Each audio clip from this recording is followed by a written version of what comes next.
Bos Ijan je yang biasa macam apa? Yang ni makan dulu, yang ni last. Biar puas. Tempat lain makan je. Bedal. Dia ada dia punya. Woi, makan sila. Kena duduk tapi beratur. Makan. Wush, ini piau ni. Ini piau siapa yang minat pahit ini. Oh, ini pahit. Ini pahit piau punya nanti ni. Ini last. Allah.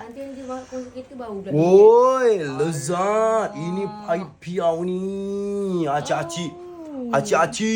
Ini baru jatuh ni. Di 13 bau dia. Ini apa? Ini pahit. Ya Allah, bau dia. Ini pahit. Sebab tu cakap ini last. Mana yang tak suka bersin, memang tak sesuai. Ini siapa yang nak bersin? Bersin. Saya. Ya. Kalau minat bersin, ini barang dia. Dia bersin Ini yang ni bersin. Bersin tu apa? Berpiau. Tak percaya nanti tengok aku makan. Piau. Dia salah satu ciri-ciri yang kita nak jumpa, dia ada 2 lekuk. Tengok ni. Dia ada 2 boleh buka.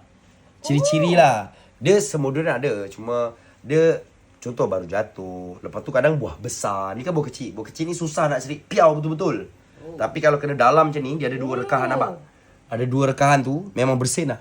Biasa di 24 dah kena. Tapi ni boleh tahan. Ini bersin. Bersin ni macam Di 13. Macam mana bersin? Kalau makan dia bersin. Cim-cim. Ya. Dia cakap ini last. Abang baru buka je dah tahu yang ini